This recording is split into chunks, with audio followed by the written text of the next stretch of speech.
welcome back to the Fantasy Backpack. Now, before I get started, make sure you like, subscribe, hit that little notification bell so that you know when I post these videos. Comments, everything. I hope you've been back checking me, because I don't know.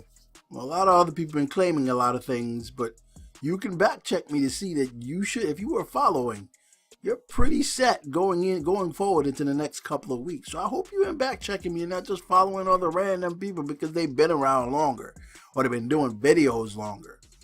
But anyways, I figured also go to my Stitcher podcast, the Fantasy Backpack. You'll get reviews and waivers. I did waivers I do waivers Monday along with the recap of the game, letting you know waivers while I'm recapping the game, what's important, what's not. That way you get an idea of what happened in the game. Is it real? Is it not? So make sure you go check out my Stitcher podcast. I'll link it in the information below. That way you get to check it out. Okay, so what I want to do is I want to do 2 for 2 for 2. I like the 2 for 2 for 2. It works and it's nice. So I want to give you 2 running backs, 2 wide receivers, and 2 tight ends. I think you should either trade for or pick up on the waivers to help you going forward because things are just setting up beautifully for them. And I wish I had seen a couple of this coming beforehand. Then I could have done it 2 weeks ago. But you're at least a week away from things going really, really, really well for them. Some of them that's already been decent. So at least a little bit of a heads up. So let's just get right into it. To start, the first running back is LeSean McCoy. Trade for LeSean McCoy. What he did against the Jets with 118 yards and 2 touchdowns, it might be flukish and matchup-ish, but that's all he has going forward. Going forward, his schedule is the Jags, Dolphins, Jets again, Lions, Patriots. Every single one of those teams have bad rush defenses. I'm talking top 10 bad rush defenses. And he's shown in the last game against the Jets that he still has that burst.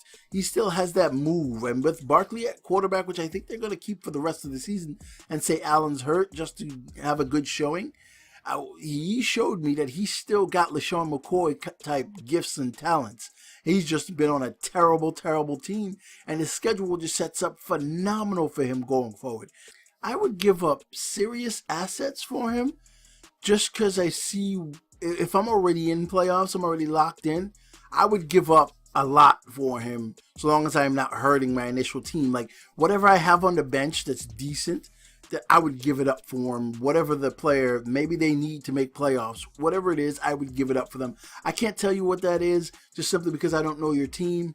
You want to comment below, tell me what you're thinking. I'm okay with that. Go right ahead. Now, the next player, he might be a little harder to get, is Dion Lewis. Now, Dion Lewis has outsnapped and outtouched Henry. I know Henry got the last two touchdowns against the Patriots, but Dion Lewis still got 20 carries. He's a player that's trending up because the offense is trending up, and their offense, no matter what they've gone through, no matter what they've done, their offense is still top 5 in most carries per game. So regardless to how they divvy up those carries, whether it be Mariota, Lewis, or Henry, there's going to be a large share for especially Lewis going forward. Let's say Henry got the 11 that he got. It's still going to be Lewis getting 19, 20 carries along with the catches that he's getting out the backfield. He might be a little expensive to get, but I'm telling you, I would give up nice assets, whatever I have on the bench. At this point in time, if you are in the playoffs securely, you don't want to really you want to set up your team as you see it going forward in the playoffs. I don't really want to keep high-level assets that have bad schedules or I don't see much for going forward. I want to unload them, and I want to get my players who I've already set up with good schedules. I want to get them their backups if they're good enough on my team. That way, I already monopolize that entire backfield or that receiving core, whatever it might be. I would get Dion Lewis because that offense is trending way high right now, and he is the main cog in that offense. Now, another player I would get is Breida, but Breida's schedule isn't as easy. It's not that hard. Now, whenever Breida has actually been healthy and getting the majority of the carries, he's been great. I mean, he's been really great. Against the Giants, he had 17 carries, 3 catches for 132 yards.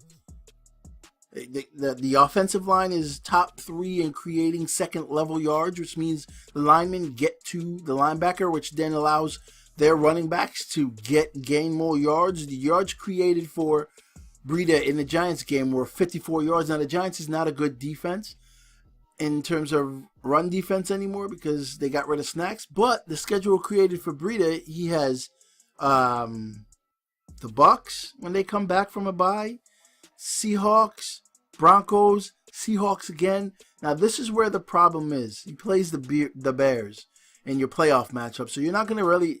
That's one you will want to have another player for. I don't really want to go... But the Bears might have locked up anything they were shooting for in terms of playoffs anyway, so they may not play their guys the entire way because of maybe trying to get Mac healthy, etc., etc. But I would worry about him there. But he's just an extra player. If you can't get the other two, that may be the same for you. It's just his schedule is not as easy. Okay, now, wide receivers. Now, wide receivers is a little bit harder because if you didn't listen and stash Corey Davis, like I told you to a while ago, he's hard to get now, so I'm not even going to mention him here. What I am going to do is give you 2 wide receivers that I see high upside coming going forward because of injuries or just play. No, actually, just mainly because of injuries. The first is Robert Woods of the Rams. Woods is a constant in that offense, and much like Cooks is, but the difference is they use Woods in other formations that are different, in a different way than they use Cooks. Cooks is the guy that's constant. He's the guy that they run with, and they sometimes try to create like end around or pitch plays or stuff like that with. Woods, they do all of it with. Woods, they line up everywhere. So no matter if the matchup is bad, going forward, because of the loss of Kupp, he's going to be the biggest beneficiary of those targets. I do not think it's Cooks. Either way, you can try to get Cooks as well, but I just don't believe it's Cooks. I believe Woods, and because Woods have just been consistent, I mean, he's gotten 78, 70, 71, 89. Those have been his yardage. Now that Kupp is gone, I think they're going to scheme more for him. And going forward, he'll get a large bulk of the creative plays, of the inside plays that Kupp got, because he's more Kupp-ish in terms of the way they scheme in that offense.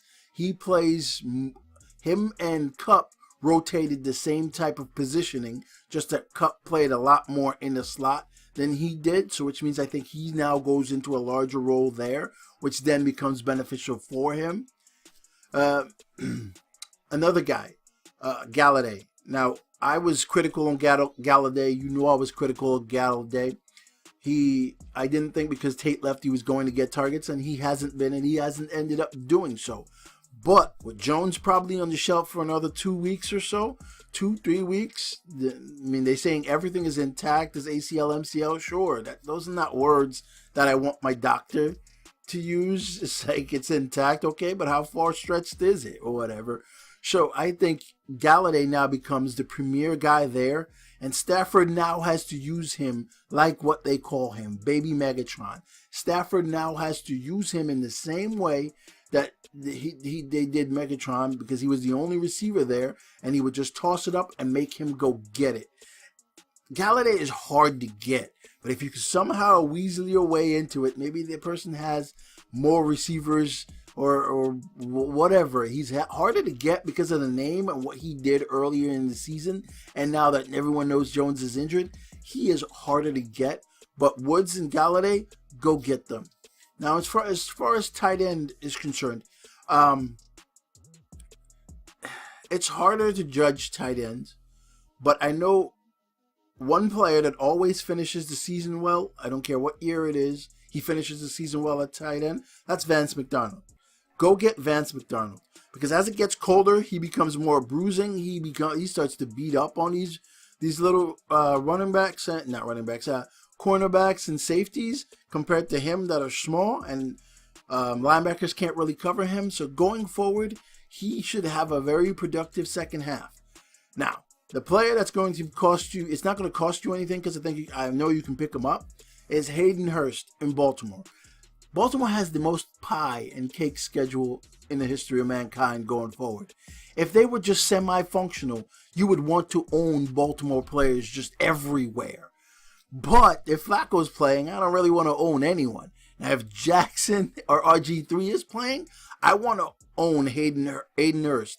Hurst scored his first touchdown when Jackson was playing. So those are the two players that I think at tight end you should go after. You should also, just to throw this in there, on defense, you should stash the Denver's defense because they have a really, really beautiful matchup in the playoffs. You're probably going to have to sit them for the next 2 weeks, but at least you have them and you're not scrambling, and you have a defense that no one's going to be looking at for a long time, and they're available on waivers. This has been the Fantasy Backpack. Go get those players. Let's carry you to some championships. Make sure you check out the Stitcher podcast. There'll be different information, more elongated information with more with more detailed information. That way you feel more comfortable about what I'm saying instead of just hearing names and me spitting regular stuff. There'll be cornerback matchups, the 4 quarterbacks you should pick. 4 quarterbacks last week. Go check out that video and tell me everything I didn't say was right. Fantasy Backpack. Appreciate y'all.